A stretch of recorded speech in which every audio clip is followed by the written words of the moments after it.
റേമയുടെ പുതിയ എപ്പിസോഡിലേക്ക് goodness T വിയുടെ എല്ലാ പ്രേക്ഷകർക്കും സ്വാഗതം. ഈ സന്തോഷവും സ്വാതന്ത്ര്യവും ഒക്കെ എപ്പോഴും കിട്ടുക ക്രിസ്തുവിനാണെന്നും ക്രിസ്തു തരുന്ന സ്വാതന്ത്ര്യം എപ്പോഴും നിലനിൽക്കുന്നതാണെന്നും അത് നമ്മുടെ ജീവിതത്തിൽ എപ്പോഴും കൂടെ ഉള്ളതാണെന്നുള്ളൊരു ബോധ്യത്തിലേക്ക് നമ്മളും നമ്മുടെ ചുറ്റുപാടുകളും വളരുമ്പോൾ മാത്രമാണ്. മദ്യപിക്കുമ്പോൾ അവർക്കൊരു സ്വാതന്ത്ര്യമുണ്ട്, പക്ഷെ അതിനുശേഷം വീട്ടിലത്തെ കടബാധ്യത അല്ലെ മക്കളോടുള്ള ഉത്തരവാദിത്തങ്ങൾ നിറവേറ്റാൻ പരാജയപ്പെടുമ്പോൾ ഇതിൻ്റെയൊക്കെ ഒരു സങ്കടം. പെട്ടെന്ന് നമുക്ക് സന്തോഷം കിട്ടണം, ഇൻസ്റ്റൻറ്റ് കോഫി, ഫാസ്റ്റ് ഫുഡ്. അപ്പോൾ അതുപോലെ തന്നെ നമ്മൾ എന്തൊരു കാര്യം ചെയ്യുമ്പോഴും എനിക്ക് സന്തോഷം കിട്ടുന്നുണ്ടോ അല്ലെങ്കിൽ എനിക്ക് എന്തെങ്കിലും അതിൽ നിന്ന് കിട്ടുന്നുണ്ടോ എന്നാൽ നമ്മളത് ചെയ്യും. അപ്പോൾ ഈ പാപത്തിന് അതൊരു കിട്ടുന്നുമുണ്ട്. നമ്മൾ ഇന്നൊരു പാപം ചെയ്തു, നാളെ അത് വീണ്ടും ചെയ്യുന്നു, മറ്റന്നാൾ ഇതേ പാപം തന്നെ നമ്മൾ. അതിൻ്റെ തീവ്രത എങ്ങനെയാണെന്നുള്ളതല്ല, ഈ സെയിം പാപം നമ്മൾ റിപ്പീറ്റ് ചെയ്യുന്നുണ്ടോ എന്നുള്ളതാണ്. എല്ലാവരുടെയും ഒരു പരാതിയാണ് ഞങ്ങൾക്ക് സ്വാതന്ത്ര്യമില്ല. കൊച്ചുകുട്ടികളൊക്കെ വന്ന് പറയും, വീട്ടിൽ ഞങ്ങൾക്ക് സ്വാതന്ത്ര്യമില്ല, അമ്മ ഞങ്ങളെ മൊബൈൽ ഉപയോഗിക്കാൻ അനുവദിക്കുന്നില്ല, അല്ലെങ്കിൽ കളിക്കാൻ അനുവദിക്കുന്നില്ല. ചിലപ്പോൾ ഭാര്യമാരും അല്ലെങ്കിൽ മക്കളും ഒക്കെ വന്ന് പറയുന്നുണ്ട്, വീട്ടിൽ സ്വാതന്ത്ര്യമില്ല. ചിലപ്പോൾ വൈദികരുടെ ഭാഗത്തു നിന്നും ഇങ്ങനെയൊക്കെയുള്ളൊരു വിഷമമൊക്കെ കേട്ടിട്ടുണ്ട്. ആശ്രമത്തിൽ സ്വാതന്ത്ര്യമില്ല, അല്ലെങ്കിൽ ഇടവകയിൽ സ്വാതന്ത്ര്യമില്ല. ഇങ്ങനെ എല്ലാവരുടെയും ഒരു പരാതിയാണ് സ്വാതന്ത്ര്യമില്ല എന്നുള്ളത്. ഇത് നമ്മൾ ആ ഒരു സ്വാതന്ത്ര്യത്തിലേക്കാണ് ചിന്തിക്കുന്നത്. എങ്ങനെയാണ് നമുക്ക് സ്വാതന്ത്ര്യം ലഭിക്കുന്നത്? എൻ്റെ പ്രിയ സ്നേഹിതരായിട്ടുള്ള വൈദികരും കൂടെയുണ്ട്. അപ്പം നമ്മൾ ഒരുമിച്ച് ഈ ഒരു സ്വാതന്ത്ര്യത്തെക്കുറിച്ച് ചിന്തിക്കുകയാണ്. നമുക്കെല്ലാവർക്കും അറിയാം, ഏറ്റവും കൂടുതൽ സ്വാതന്ത്ര്യം നൽകപ്പെടുന്നത് നമുക്ക് വചനത്തിലൂടെയാണ്. ഈ ഒരു ഗ്രന്ഥമാണ് നമ്മുടെ സ്വാതന്ത്ര്യത്തിൻ്റെ ഏറ്റവും വലിയ ആധാരം എന്ന് പറയുന്നത്. ഒരു മനുഷ്യന് വേണ്ട സ്വാതന്ത്ര്യത്തിൻ്റെ എല്ലാ കാര്യങ്ങളും ഈ വചനത്തിലുണ്ട്. ഇതിലൊരു മനോഹരമായിട്ടുള്ളൊരു വചനമാണ് നമ്മൾ ഇന്ന് വിചിന്തനത്തിനായിട്ട് നമ്മൾ എടുക്കുന്നത്. യോഹന്നാൻ്റെ സുവിശേഷം 8-ാം അധ്യായം 36-ാം തിരുവചനം. അതിങ്ങനെയാണ്: പുത്രൻ നിങ്ങളെ സ്വതന്ത്രരാക്കിയാൽ നിങ്ങൾ യഥാർത്ഥത്തിൽ സ്വതന്ത്രരാണ്. അപ്പോൾ യേശുക്രിസ്തുവിലൂടെയുള്ള ഒരു സ്വാതന്ത്ര്യത്തെക്കുറിച്ചാണ് നമ്മളിന്ന് ചിന്തിക്കുന്നത്. എങ്ങനെയാണ് യേശുക്രിസ്തുവിലൂടെ നമുക്ക് സ്വാതന്ത്ര്യം ലഭിക്കുന്നത്? വചനമെല്ലാം പറയുന്നത് അതാണ്. ക്രിസ്തു നിങ്ങളെ സ്വതന്ത്രരാക്കിയാൽ നിങ്ങൾ യഥാർത്ഥത്തിൽ സ്വതന്ത്രരാണ്. അപ്പം നമ്മൾ ഇന്ന് സ്വാതന്ത്ര്യത്തെക്കുറിച്ചാണ് ചിന്തിക്കുന്നത്. അച്ഛൻ തന്നെ അത് ആരംഭിച്ചു. ഇന്ന് പലരുടെയും ഒരു കംപ്ലൈൻ്റ് ആണ്, നമുക്ക് സ്വാതന്ത്ര്യമില്ല. അച്ഛന്മാരെ കുറിച്ച് പറഞ്ഞപ്പം ഞാനിപ്പോൾ ഒരു സെമിനാരിയിൽ പിള്ളേരുടെ അച്ഛനാകാൻ വന്നിരിക്കുന്ന പിള്ളേരുടെ ഒരു കംപ്ലൈൻ്റ് ആണ്, ഞങ്ങൾക്ക് സ്വാതന്ത്ര്യമില്ല. വൊക്കേഷൻ ക്യാമ്പിന് പോകുമ്പം പിള്ളേർ ചോദിക്കുന്ന ഒരു ചോദ്യമാണ്, സ്വാതന്ത്ര്യമില്ലല്ലോ. അപ്പോൾ എന്താണ് ഈ സ്വാതന്ത്ര്യം എന്നുള്ളത് അവർക്ക് കൃത്യമായിട്ട് കിട്ടിയിട്ടില്ല. അവരുടെ ഉദ്ദേശം ഈ സ്വാതന്ത്ര്യം എന്ന് പറയുമ്പം എന്തും ചെയ്യാനുള്ള ഒരു പെർമിഷൻ കിട്ടുന്നതാണ് സ്വാതന്ത്ര്യം.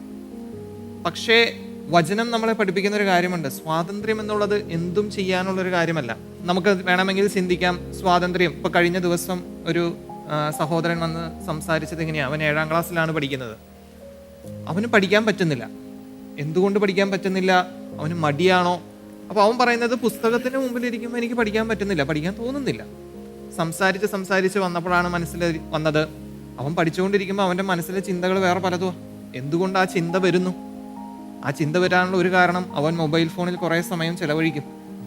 ആ കുറേ സമയം ചിലവഴിക്കുന്നത് കൊണ്ട് അവൻ പഠിക്കാനിരിക്കുമ്പം ആ കണ്ട കാര്യങ്ങളാണ് അവൻ്റെ മനസ്സിൽ വരുന്നത്. അപ്പോൾ യഥാർത്ഥത്തിൽ അതെന്താണ്? അത് അവൻ ആ മൊബൈൽ ഫോണിന് അടിമയായതുകൊണ്ട് അവൻ സ്വാതന്ത്ര്യം അനുഭവിക്കുന്നില്ല. ഇന്ന് പല കുട്ടികളും പല രീതിയിലും പലതിനും അടിമകളാണ്. ജിബിനച്ചന് എന്തെങ്കിലും? ഇപ്പം ജോസ്റ്റൻ പറഞ്ഞു, ഇപ്പം നമ്മൾ ഈ വചനഭാഗത്തിൻ്റെ തൊട്ടു മുമ്പുള്ള വചനഭാഗം, അതായത് 8-ാം അധ്യായം 34-ാം തിരുവചനത്തിൽ പറയുന്നുണ്ട്, പാപം ചെയ്യുന്നവൻ പാപത്തിൻ്റെ അടിമയാണ് എന്ന് പറയുന്നുണ്ട്. അപ്പം നമ്മൾ ഇച്ചിരിയും കൂടി ഒന്ന് കടന്ന് ചിന്തിച്ച് കഴിയുമ്പോൾ, പാപം ചെയ്യുന്നവൻ പാപത്തിൻ്റെ അടിമയാണ് എന്ന് പറയുമ്പോൾ, ഇപ്പം ജോസച്ചൻ പറഞ്ഞു കുട്ടിക്ക് പഠിക്കാൻ പറ്റുന്നില്ല. അപ്പോൾ ഒന്നല്ലെങ്കിൽ മറ്റൊരു വിധത്തിൽ ഈ കുട്ടി ഈ പാപം ചെയ്യുന്നത് അല്ലെങ്കിൽ ഈ പാപത്തിൻ്റെ അടിമയായിരിക്കുന്നത് എൻജോയ് ചെയ്യുന്നുണ്ട്, അവൻ സന്തോഷം കണ്ടെത്തുന്നുണ്ട്. കാരണം ഈ പാപം എപ്പോഴും നൈമിഷികമായിട്ടുള്ള ഒരു സുഖം എപ്പോഴും കൊടുത്തുകൊണ്ടിരിക്കുകയാണ്. അപ്പോൾ യഥാർത്ഥമായ സ്വാതന്ത്ര്യത്തിലേക്ക് കടന്നു വരുന്നതിനെ പറ്റി ഈ കുട്ടി അല്ലെങ്കിൽ ഇപ്പോഴുള്ള യൂത്ത് ഒന്നും അവെയറല്ല. എന്താണ് യഥാർത്ഥമായ സ്വാതന്ത്ര്യം എന്നുള്ളതിനെ പറ്റി ഇവർ അവെയറല്ല. ഇപ്പം നമ്മൾ നമ്മുടെ മുൻപിലുള്ള ഒരു ചലഞ്ച് അല്ലെങ്കിൽ നമ്മൾ ചിന്തിക്കേണ്ട ഒരു കാര്യം എന്ന് പറയുന്നത് ഇവരെ ഇത് പൂർണ്ണമായ കൃത്യമായ ബോധ്യം ഇവർക്ക് കൊടുക്കുക എന്നുള്ളതാണ്. യഥാർത്ഥമായ സ്വാതന്ത്ര്യം എന്താണെന്നും അത് എവിടെ നിന്ന് ലഭിക്കുന്നു എന്നുള്ളതും നമ്മൾ ഇവർക്ക് പറഞ്ഞ് മനസ്സിലാക്കി കൊടുക്കുക എന്നുള്ളതാണ് നമ്മുടെ മുമ്പിലുള്ള ഒരു ചലഞ്ച് എന്ന് പറയുന്നത്. കാരണം നമ്മളിപ്പോൾ നോക്കുമ്പോൾ പലരും സ്വാതന്ത്ര്യത്തെ തെറ്റിദ്ധരിക്കുന്നുണ്ട് എന്താണെന്നുള്ളത്. അതാണ് എനിക്ക് പ്രധാനപ്പെട്ട വിഷയമെന്ന് ഞാൻ വിചാരിക്കുന്നു. കാരണം ക്രിസ്തുവിൻ്റെ സ്വാതന്ത്ര്യം നമ്മൾ വായിച്ച സുവിശേഷ ഭാഗത്ത് ഇങ്ങനെ കൂടെ വായിക്കാം. അതായത് വചനപ്രകാരമാണല്ലോ, പുത്രൻ നിങ്ങളെ സ്വതന്ത്രരാക്കിയാൽ നിങ്ങൾ യഥാർത്ഥത്തിൽ സ്വതന്ത്രരാകും. അതിങ്ങനെ കൂടെ വായിക്കാം, ക്രിസ്തു നിങ്ങളെ സ്വതന്ത്രരാക്കിയാൽ നിങ്ങൾ യഥാർത്ഥത്തിൽ സ്വതന്ത്രരായി മാറും. അത് ഈ സ്വാതന്ത്ര്യം, ഈ സന്തോഷവും സ്വാതന്ത്ര്യവും ഒക്കെ എപ്പോഴും കിട്ടുക ക്രിസ്തുവിലാണെന്നും ക്രിസ്തു തരുന്ന സ്വാതന്ത്ര്യം എപ്പോഴും നിലനിൽക്കുന്നതാണെന്നും അത് നമ്മുടെ ജീവിതത്തിൽ എപ്പോഴും കൂടെ ഉള്ളതാണെന്നുള്ളൊരു ബോധ്യത്തിലേക്ക് നമ്മളും നമ്മുടെ ചുറ്റുപാടുകളും വളരുമ്പോൾ മാത്രമാണ് ഇത് അനുഭവിക്കാനും ഈ ജീവനച്ചൻ പറഞ്ഞ അടിമത്തിൽ നിന്ന് പുറത്തു വരാനും പറ്റുള്ളൂ. അല്ലെങ്കിൽ പാപത്തിൻ്റെ നൈമിഷിക സുഖങ്ങൾ പിന്നെയും വിളിക്കുമ്പോൾ അതിൻ്റെ പിന്നാലെ പോകാനും അല്ലെങ്കിൽ ഈ അടിമത്തം തിരിച്ചറിയാതെ അവിടെ ആയിരിക്കാനൊക്കെ ഉള്ളൊരു പ്രവണത എല്ലാവരുടെയും ജീവിതത്തിലുണ്ടാവും. കാരണം സന്തോഷം തരുന്നവരാണ് നമ്മളെല്ലാവരും. അതുകൊണ്ട് നമ്മുടെയൊക്കെ വലിയ ഉത്തരവാദിത്വം എന്ന് പറയുക, അല്ലെങ്കിൽ നമ്മുടെ ഒരു ദൗത്യം എന്ന് പറയുക, ക്രിസ്തുവിൻ്റെ സ്വാതന്ത്ര്യം മനസ്സിലാക്കി കൊടുക്കണം. കുറച്ച് സൈക്കോളജിയൊക്കെ നമ്മൾ സെമിനാരിൽ പഠിക്കുന്നതാണ്. അപ്പോൾ അതിനകത്ത് ഇങ്ങനെ 2 തരത്തിലുള്ള സ്വാതന്ത്ര്യത്തെക്കുറിച്ചാണ് പറയുന്നത്. ഫ്രീഡം ഫ്രം എന്ന് പറയുന്നത്. ഫ്രീഡം ഫ്രം എന്തിൽ നിന്നാണ്? നമ്മുടെ എന്തെങ്കിലുമൊക്കെ അടിമത്വം ഉണ്ടെന്നുണ്ടെങ്കിൽ അതിൽ നമുക്ക് ഫ്രീഡം കിട്ടണം. അതായത് ഇന്ത്യ ബ്രിട്ടീഷുകാരുടെ അടിമത്തത്തിലായിരുന്നു, അതിൽ നമുക്ക് ഫ്രീഡം കിട്ടുക. അല്ലെന്നുണ്ടെങ്കിൽ ഒരു മദ്യപാനി മദ്യത്തിനടിമയായിരുന്നു, അതിൽ നിന്ന് സ്വാതന്ത്ര്യം കിട്ടുക. അപ്പം ജിബിനച്ചൻ പറഞ്ഞ കണക്ക് മദ്യം കുടിക്കുമ്പം ഒരു സന്തോഷമുണ്ട്, അല്ല ചിലപ്പോൾ ഒരു സ്വാതന്ത്ര്യം തോന്നും, ഒരു സുഖം തോന്നും. പക്ഷേ ഇത് നിലനിൽക്കില്ല. അതാണ് ഈ പാപം തരുന്ന സുഖത്തിൻ്റെ, എല്ലാ പാപത്തിലും ഒരു സുഖം പിശാച് ഒളിപ്പിച്ച് വെക്കുന്നുണ്ട്, അല്ലെ ലോകം ഒളിപ്പിച്ച് വെക്കുന്നുണ്ട്. അതുകൊണ്ടാണ് നമ്മൾ വീണ്ടും വീണ്ടും പാപം ചെയ്യുന്നതിൻ്റെ കാര്യം. അതിനകത്തൊരു സുഖമുണ്ടെന്നുള്ള ഒരു തോന്നൽ നമുക്കുണ്ട്. പക്ഷേ ഈ സുഖം നിലനിൽക്കുന്നതല്ല എന്നുള്ളത് പാപം ചെയ്യുന്നതിന് തൊട്ട് മുമ്പ് വരെ നമുക്ക് ബോധ്യം കാണത്തില്ല. അപ്പോൾ നമ്മൾ ചിലപ്പം ചെയ്തതിന് ശേഷം ഒരു വിഷമമാണ്, നമ്മുടെ ഉത്തരവാദിത്തങ്ങളിൽ നമുക്ക് ചെയ്യാൻ പറ്റാതെ വരും. ഇപ്പം മദ്യപാന്മാരുടെ ഒരു ഉദാഹരണം തന്നെ എടുത്തു കഴിഞ്ഞാൽ, അവർ മദ്യപിക്കുമ്പോൾ അവർക്കൊരു സ്വാതന്ത്ര്യമുണ്ട്. പക്ഷെ അതിനുശേഷം വീട്ടിലത്തെ കടബാധ്യത അല്ലെ മക്കളോടുള്ള ഉത്തരവാദിത്തങ്ങൾ നിറവേറ്റാൻ പരാജയപ്പെടുമ്പോൾ ഇതിൻ്റെയൊക്കെ ഒരു സങ്കടം, അങ്ങനെ ഒത്തിരി പേര് നമ്മുടെയൊക്കെ മുമ്പിൽ വരുന്നു. അപ്പോൾ ആദ്യം നമുക്കുണ്ടാകേണ്ടത് ഇങ്ങനത്തെ പാപങ്ങളാകാം, അല്ലെ പാപാവസ്ഥകളാകാം, അല്ലെങ്കിൽ ചില അടിമത്തങ്ങളാകാം, ഇതിൽ നിന്നുള്ള ഒരു സ്വാതന്ത്ര്യം അത് നമുക്ക് തരാൻ ക്രിസ്തു പറയുന്നുണ്ട്. ക്രിസ്തു അത് തരാം. ക്രിസ്തു അത് സ്വാതന്ത്ര്യത്തിലേക്ക് തന്നെയാണ് നമ്മളെ വിളിച്ചിരിക്കുന്നത്. രണ്ടാമത്തെ ഒരു സ്വാതന്ത്ര്യമാണ് ഫ്രീഡം ടു, നന്മ ചെയ്യാൻ വേണ്ടിയിട്ട്, നന്മ ചെയ്യാൻ വേണ്ടിയിട്ടുള്ള ഒരു സ്വാതന്ത്ര്യം. അപ്പോൾ ആദ്യത്തെ ഒരു ഫ്രീഡം കിട്ടിയാലേ നമുക്ക് നന്മ ചെയ്യാൻ പറ്റത്തുള്ളൂ. കൈ മുഴുവൻ കൂച്ചുവിലം കിട്ടിട്ട് നീ എന്തെങ്കിലും ഒരു പ്രവൃത്തി ചെയ്യാൻ പറഞ്ഞു കഴിഞ്ഞാൽ ആർക്കും ചെയ്യാൻ പറ്റത്തില്ല. പക്ഷേ ഈ വിലങ്ങ് ആദ്യം അഴിച്ചു മാറ്റണം, എന്നിട്ട് നമ്മളോട് പറയാണ് ഒരു ജോലി ചെയ്യാൻ നമുക്കത് ചെയ്യാൻ പറ്റും. ഇത് രണ്ടും തരാൻ ഈ ലോകത്തിൽ ഒരാൾക്ക് കഴിയത്തുള്ളൂ, അത് യേശുവാണ്. ഈശോ അതാണ് പറയുന്നത്, പുത്രൻ നിങ്ങളെ സ്വതന്ത്രരാക്കിയാൽ നിങ്ങൾ യഥാർത്ഥത്തിൽ സ്വതന്ത്രരാണ്. അപ്പോൾ നമ്മൾ വിചാരിക്കും ഈ ആത്മീയത എന്നൊക്കെ പറയുന്നത് ഒരടിമത്വമാണ്. ഇന്നത്തെ യുവജനങ്ങൾക്കെല്ലാം ഉള്ളൊരു പരാതിയാണ് ആത്മീയത, ഇതൊരു അടിമത്വമാണ്. എന്തിനാണ് ഇതൊക്കെ ചെയ്യുന്നത്? വിശുദ്ധ കുർബാനയ്ക്ക് പോകുന്നത് എന്തിനാണ്? അല്ലെന്നുണ്ടെങ്കിൽ കുമ്പസാരിക്കുന്നത് എന്തിനാണ്? നമുക്കറിയാം കുമ്പസാരക്കൂട്ടിലേക്ക് എത്ര ആളുകളാണ് വരുന്നത്. ചില വൈദികരുടെയൊക്കെ അടുക്കിലേക്ക് ഒത്തിരി പേര് വരുന്നുണ്ട്. കാര്യം അതിൽ നിന്ന് അവർക്കൊരു ലിബറേഷൻ കിട്ടുന്നുണ്ട്. ചെയ്ത വലിയ മഹാപാപങ്ങളാണെങ്കിൽ പോലും ആ കുമ്പസാരക്കൂട്ടിലേക്ക് ഒന്ന് ചെന്ന് ഏറ്റു പറഞ്ഞു കഴിയുമ്പം വളരെ സന്തോഷത്തോടു കൂടി, ചിലപ്പം കരഞ്ഞുകൊണ്ടൊക്കെ വരും. എന്തുകൊണ്ടാണ് കരയുന്നതെന്ന് ചോദിച്ചു കഴിയുമ്പം ഇത്ര വലിയ പാപം ചെയ്തിട്ട് ഈ ചെറിയ പ്രായശ്ചിത്തമാണല്ലോ കിട്ടിയതെന്ന് ചിന്തിക്കും. അപ്പോൾ അത് സന്തോഷത്തിൻ്റെ ഒരു കരച്ചിലാണ്. അപ്പോൾ ഈ ഒരു സന്തോഷമുണ്ടല്ലോ, നിലനിൽക്കുന്ന സന്തോഷം. ഞാനതിനൊരു ചെറിയ ഒരു ഉദാഹരണം കൊണ്ട് പെട്ടെന്ന് ഞാൻ കണ്ടിരിക്കുന്ന ഒരു കാര്യമാണ്. ഒരു പെൺകുട്ടി, അവൾ 19 വയസ്സിൽ ഒരു ഇഞ്ചക്ഷൻ എടുത്തതിന് ശേഷം അവളുടെ ശരീരം മുഴുവൻ തളർന്നുപോയി, മാറിപ്പോയതാണ്. നേഴ്സിന് മാറിപ്പോയി. അപ്പം നമ്മുടെ കൂടെ ഇരിക്കുന്ന ഡോക്ടറും ഞാനൊരു നേഴ്സുമാണ്. അപ്പം നമുക്കറിയാം മരുന്ന് മാറി കുത്തിവെച്ച് കഴിഞ്ഞാൽ സംഭവം ആപ്പാടെ മാറിപ്പോയി. ഇത് സ്ഥാനം മാറിയതുകൊണ്ടോ മരുന്ന് മാറിയതുകൊണ്ടോ ആൾ തളർന്നുപോയി. തളർന്നു കിടക്കുന്ന ഒരാൾ അടിമത്തത്തിലാണെന്ന് വേണേൽ പഴിച്ചുകൊണ്ടിരിക്കാം, കിടക്കയിൽ തന്നെയാണ്.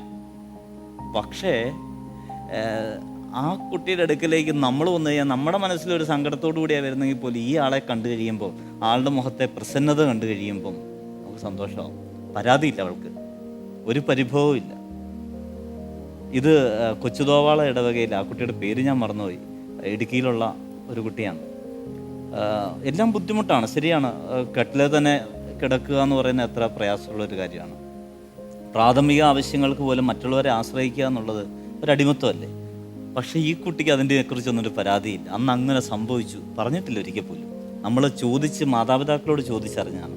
ഇതാണ് യേശു ഉള്ളിലുള്ളവരുടെ ഒരു സ്വാതന്ത്ര്യം എന്ന് പറയുന്നത്. അച്ഛൻ പറഞ്ഞൊരു കാര്യമുണ്ട്, അതായത് മദ്യപാനികൾക്ക് അവർക്കതിൽ നിന്നും മോചനം നേടണമെന്ന ആഗ്രഹമുണ്ട്, പക്ഷെ അവർക്ക് സാധിക്കുന്നില്ല. ഇപ്പം നമ്മളിങ്ങനെ എല്ലാ കാര്യങ്ങളും അങ്ങനെയല്ലേ. ഇപ്പം നമ്മൾ കുമ്പസാരിക്കുന്നവരാണ്, അതുപോലെ നമ്മൾ കുമ്പസാരം ശ്രവിക്കുന്നവരാണ്. അപ്പോൾ നമ്മൾ ചിന്തിക്കുന്ന ഒരു കാര്യം, അല്ലെങ്കിൽ നമ്മൾ എപ്പോഴും മനസ്സിലാക്കുന്ന ഒരു കാര്യമാണ്, അതായത് നമ്മൾ ഇന്നൊരു പാപം ചെയ്തു, നാളെ അത് വീണ്ടും ചെയ്യുന്നു, മറ്റന്നാൾ ഇതേ പാപം തന്നെ നമ്മൾ, അതിൻ്റെ തീവ്രത എങ്ങനെയാണെന്നുള്ളതല്ല, ഈ സെയിം പാപം നമ്മൾ റിപ്പീറ്റ് ചെയ്യുന്നുണ്ടോ എന്നുള്ളതാണ്. അപ്പം നമ്മളത് തുടർച്ചയായിട്ട് നമ്മൾ ചെയ്യുന്നുണ്ട്. അപ്പം ഇതിൻ്റെ ഈ പാപത്തിൻ്റെ വേര് നമ്മുടെ ഉള്ളിൽ കിടക്കുകയാണ്. ആ വേര് പിഴുതു മാറ്റാനാണ് നമുക്ക് ക്രിസ്തുവിൻ്റെ സഹായം വേണ്ടത്. അതൊരിക്കലും നമ്മൾ വിചാരിച്ചാൽ, നമ്മൾ സ്വയം വിചാരിച്ചു കഴിഞ്ഞാൽ നമുക്കൊരിക്കലും ഈ പാപത്തിൽ നമുക്ക് മോചനം നേടാൻ പറ്റത്തില്ല. അപ്പം ആ വേര് പിഴുത് കളയാൻ വേണ്ടിയിട്ട് നമുക്ക് എങ്ങനെ പോയി കഴിഞ്ഞാലും ക്രിസ്തുവിൻ്റെ സഹായം, അതായത് ഈ പറയുന്ന, അതാണ് ഈ വചനത്തിൻ്റെ പൂർണ്ണത വരുന്നത് അവിടെയാണ്. ക്രിസ്തു നിങ്ങളെ സ്വതന്ത്രരാക്കിയാൽ യഥാർത്ഥത്തിൽ നിങ്ങൾ സ്വതന്ത്രരാകുമെന്ന് പറയുന്നതിൻ്റെ പൂർണ്ണത വരുന്നത് അങ്ങനെയാണ്. അതായത് നമ്മൾ വിചാരിച്ചാൽ നമ്മൾക്ക് പുറത്തു വരാൻ പറ്റാത്ത പാപ അടിമത്തത്തിൽ നിന്നും ക്രിസ്തു നമ്മളെ സ്വതന്ത്രരാക്കുന്നു. അതാണ് ഈ വചനത്തിൻ്റെ പൂർണ്ണത എന്ന് പറയുന്നത്. നമ്മൾ മനുഷ്യരെ കൊണ്ട്, മാനുഷികമായ ശക്തികൾ കൊണ്ട് പാപത്തിൻ്റെ അടിമത്തിൽ നിന്നും പുറത്തു വരാൻ സാധിക്കത്തില്ല. മറിച്ച് ദൈവിക ശക്തിക്ക് മാത്രമേ പാപത്തിൻ്റെ അടിമത്തത്തിൽ നിന്നും, മറ്റെല്ലാ അടിമത്തത്തിൽ നിന്നും നമുക്ക് ചിലപ്പോൾ ഒരുപക്ഷെ പുറത്തു വരാൻ സാധിക്കും. പക്ഷേ പാപത്തിൻ്റെ അടിമത്തത്തിൽ നിന്ന് ദൈവിക ശക്തിക്ക് മാത്രമേ നമുക്ക് പുറത്തു കൊണ്ടുവരാൻ സാധിക്കുകയുള്ളൂ. അതാണ് വചനത്തിൻ്റെ പൂർണ്ണത എന്ന് പറയുന്നത്. ജിബിനച്ചനും ഓണാട്ടച്ചനും കുമ്പസാരത്തെക്കുറിച്ച് പറഞ്ഞു. അച്ഛൻ പറഞ്ഞൊരു കാര്യവും ജിബിനച്ചൻ പറഞ്ഞ കാര്യം കൂടെ ചേർത്ത് വെക്കുമ്പം, നമ്മൾ കുമ്പസാരം കേൾക്കുമ്പോൾ പലപ്പോഴും നമ്മൾ ശ്രദ്ധിക്കാറുള്ള കാര്യമാണ്, പല കുമ്പസാരത്തിലും പലരും ഒരേ പാപം തന്നെ ആവർത്തിച്ച് പറയുന്നവരുണ്ട്. അപ്പോൾ നമ്മൾ ക്രിസ്തുവിനെ യഥാർത്ഥത്തിലൊന്ന് മനസ്സിലാക്കണം. ക്രിസ്തു നമ്മൾ പലപ്പോഴും മനസ്സിലാക്കിയിരിക്കുന്ന ഒരു അത്ഭുത പ്രവർത്തകൻ. ഓക്കെ, ക്രിസ്തു അത്ഭുതം പ്രവർത്തിക്കും, യാതൊരു സംശയമില്ല. പക്ഷേ അതിനേക്കാൾ ഉപരി ക്രിസ്തു ഒരു ലിബറേറ്ററാണ്, വിമോചകനാണ്. അപ്പം എന്തുകൊണ്ടാണ് നമ്മൾ ഈ പാപം ആവർത്തിച്ച് പോകുന്നത്? നമുക്ക് ആ വിമോചനം കിട്ടുന്നില്ല എന്നുള്ളതാണ്. ആ ലിബറേറ്റർ എന്ന ഒരു ആസ്പെക്റ്റിലേക്ക് നമ്മൾ ചിന്ത എത്തിക്കുന്നില്ല. എന്തുകൊണ്ടാണ് ചിലവർക്ക് വളരെ സന്തോഷം, കണ്ണീരോടുകൂടി കുമ്പസാര കൂട്ടിന്ന് വരുന്നത്? അവർ ആ ലിബറേഷൻ അനുഭവിക്കുന്നുണ്ട്. ഓണാട്ടച്ചൻ പറഞ്ഞൊരു കാര്യമാണ്, പാപത്തിൽ ചെയ്യുമ്പോൾ നമുക്കൊരു നൈമിഷിക സുഖം. ഈ ലോകം എല്ലാവരും തപ്പുന്നത് എന്താ? പെട്ടെന്ന് സന്തോഷം കിട്ടാൻ വേണ്ടി, ഇൻസ്റ്റന്റ് ഗ്രാറ്റിഫിക്കേഷൻ. പെട്ടെന്ന് നമുക്ക് സന്തോഷം കിട്ടണം, ഇൻസ്റ്റന്റ് കോഫി, ഫാസ്റ്റ് ഫുഡ്. അപ്പം അതുപോലെ തന്നെ നമ്മൾ എന്തൊരു കാര്യം ചെയ്യുമ്പോഴും എനിക്ക് സന്തോഷം കിട്ടുന്നുണ്ടോ, അല്ലെങ്കിൽ എനിക്ക് എന്തെങ്കിലും അതിൽ നിന്ന് കിട്ടുന്നുണ്ടോ, എന്നാൽ നമ്മളത് ചെയ്യും. ഈ പാപത്തിന് അതൊരു കിട്ടുന്നുമുണ്ട്, ഒരു ഇൻസ്റ്റന്റ് ആയിട്ടൊരു ഹാപ്പിനെസ് കിട്ടും. പക്ഷേ അവർക്കത് നിലനിൽക്കുന്നില്ല എന്ന് പിന്നീട് അവർക്കത് മനസ്സിലാവുകയും ചെയ്യും. അപ്പോഴാണ് അവർ ഈ കുമ്പസാരത്തിലേക്കൊക്കെ വരുന്നതും. പക്ഷേ ലിബറേഷൻ സംഭവിക്കുന്നില്ല. ഇത് പറയുമ്പം എൻ്റെ മനസ്സിലേക്ക് വരുന്നത് ബിൽക്കിസ് ഷെയ്ഖ് എന്ന ഒരു സ്ത്രീയെയാണ്. നിങ്ങളും കേട്ടിട്ടുണ്ടാവും ബിൽക്കിസ് ഷെയ്ഖ്. അതെ. ഈ ബിൽക്കിസ് ഷെയ്ഖ് ഒരു പാകിസ്ഥാൻ മന്ത്രിയുടെ ഭാര്യയാണ്. അപ്പോൾ ഈ പാകിസ്ഥാൻ മന്ത്രിയുടെ ഭാര്യ എന്ന് പറയുമ്പം വളരെ കൺസർവേറ്റീവാണ്, അവരുടെ വിശ്വാസത്തിൽ ഉറച്ചു നിൽക്കുന്നതും ഓർത്തഡോക്സ് ആയിട്ടുള്ള ആളുകളാണ്. ഇവരുടെ ഒരു രീതി എങ്ങനെയാണെന്ന് വെച്ചാൽ, ഇവർക്ക് വീട്ടിൽ ഒരുപാട് വേലക്കാരൊക്കെ ഉണ്ടാവും.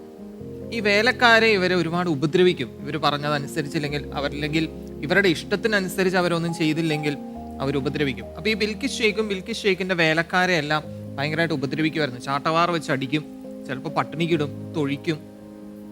ഈ വേലക്കാരിലെല്ലാം ബിൽക്കിസ് ഷെയ്ഖ് ഒരു സ്ത്രീയെ വ്യത്യസ്തമായിട്ട് കണ്ടു. വ്യത്യസ്തമായിട്ട് കാണാൻ എന്താണെന്ന് വെച്ചാൽ, ബിൽക്കിസ് ഷെയ്ഖ് അടിക്കും, ചാട്ടവാർ വെച്ച് അടിക്കും, വഴക്ക് പറയും, തെറി പറയും.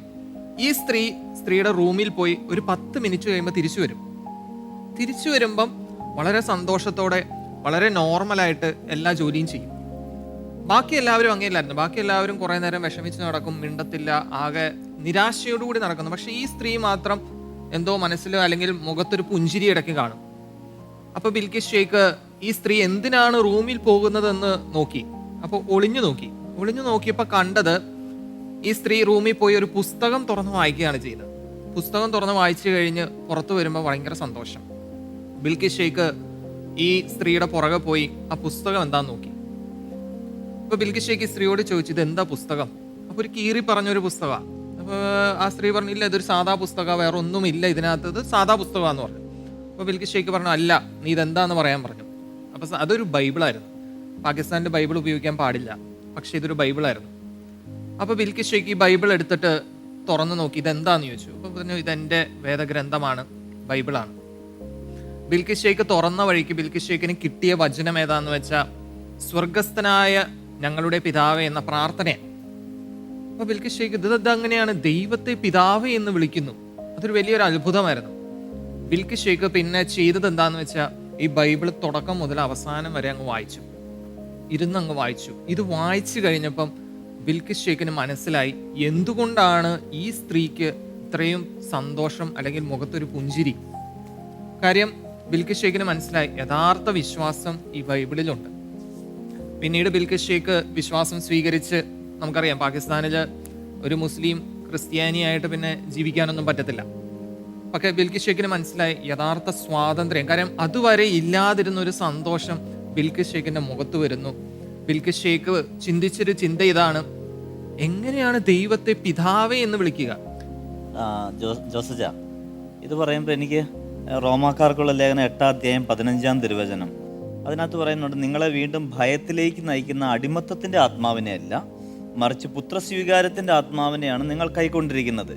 ഈ ആത്മാവ് മൂലമാണ് നാം ആബാപിതാവേ എന്ന് വിളിക്കുന്നത്. യഥാർത്ഥത്തിൽ അത് ഈ സ്ത്രീയുടെ ജീവിതത്തിൽ കണ്ടു. അപ്പോൾ സ്വർഗസ്ഥനായ ഞങ്ങളുടെ പിതാവേ എന്നുള്ള ആ ഒരു പ്രാർത്ഥനയിൽ നമ്മൾ ദൈവത്തെ പിതാവേ എന്ന് വിളിക്കാൻ പറ്റുന്നത് നമ്മൾ പുത്രൻ്റെ സ്വാതന്ത്ര്യം ഉള്ളതുകൊണ്ടാണ്. അപ്പം അടിമത്തത്തിൽ നിന്നുള്ള ഒരു സ്വാതന്ത്ര്യം, അതാണ് പുത്രൻ എന്ന് പറയുന്നത്. പുത്രനും അടിമയും, അടിമയ്ക്ക് ഇങ്ങനെയുള്ള അവകാശങ്ങളൊന്നും ഇല്ലല്ലോ.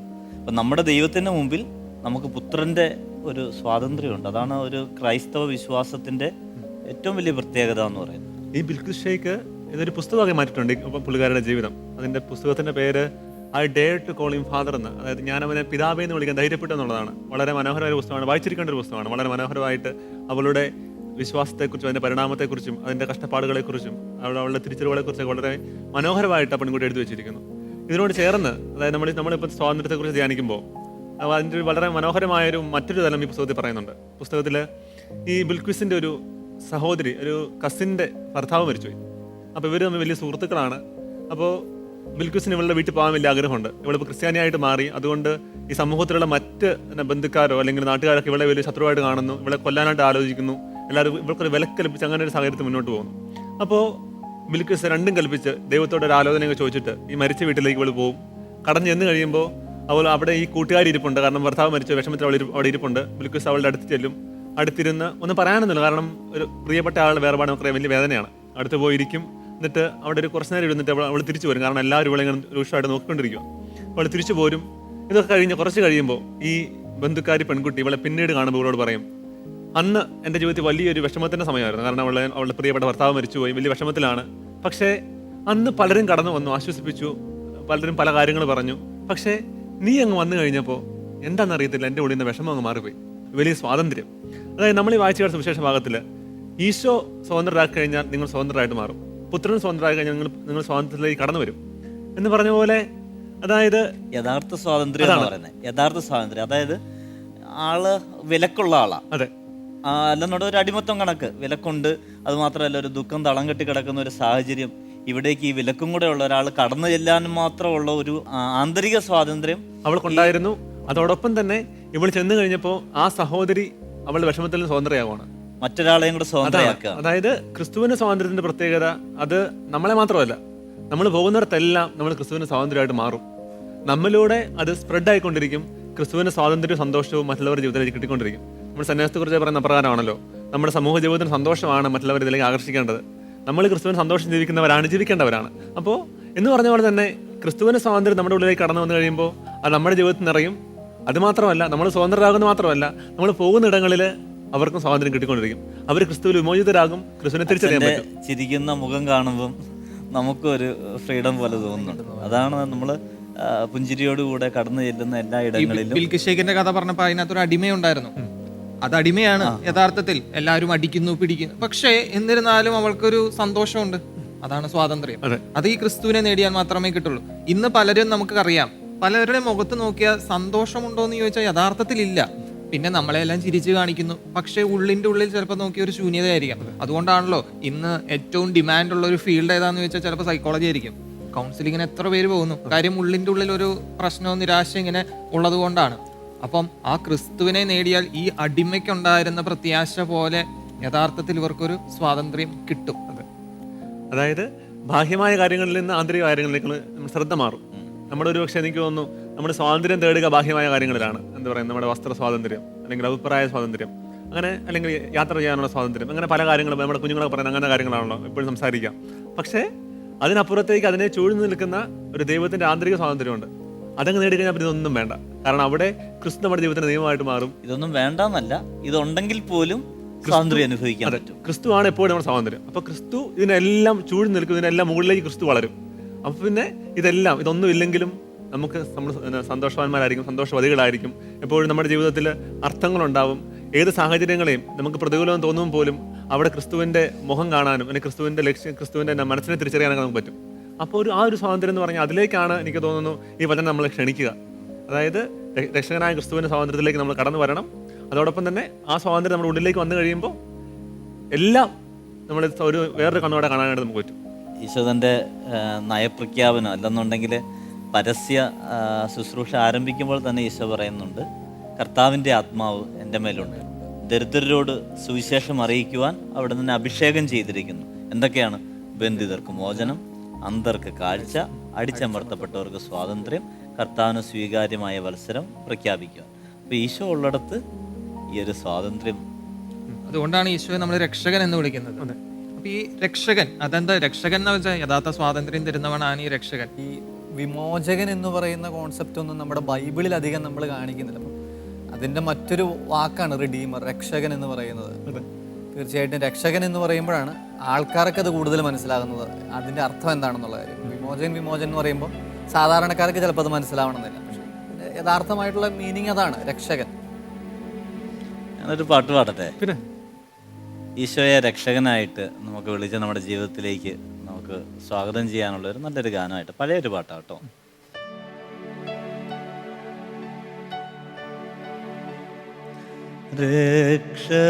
രക്ഷകനേശുവേ എന്നിൽ വന്നിടണേ,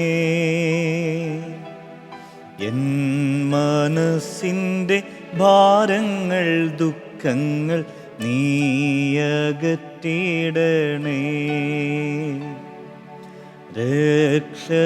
രക്ഷകനേശുവേ എന്നിൽ വന്നിടണേ, എൻ മനസ്സിൻ്റെ ഭാരങ്ങൾ ദുഃഖങ്ങൾ നീയകറ്റിടണേ, നീയകറ്റിടണേ, നീയകറ്റിടണേ. റേമയുടെ അടുത്തൊരു എപ്പിസോഡിൽ കാണുന്നത് വരെ ഏവർക്കും നല്ലൊരാഴ്ച ആശംസിക്കുന്നു. ഈശോ എല്ലാവരെയും അനുഗ്രഹിക്കട്ടെ.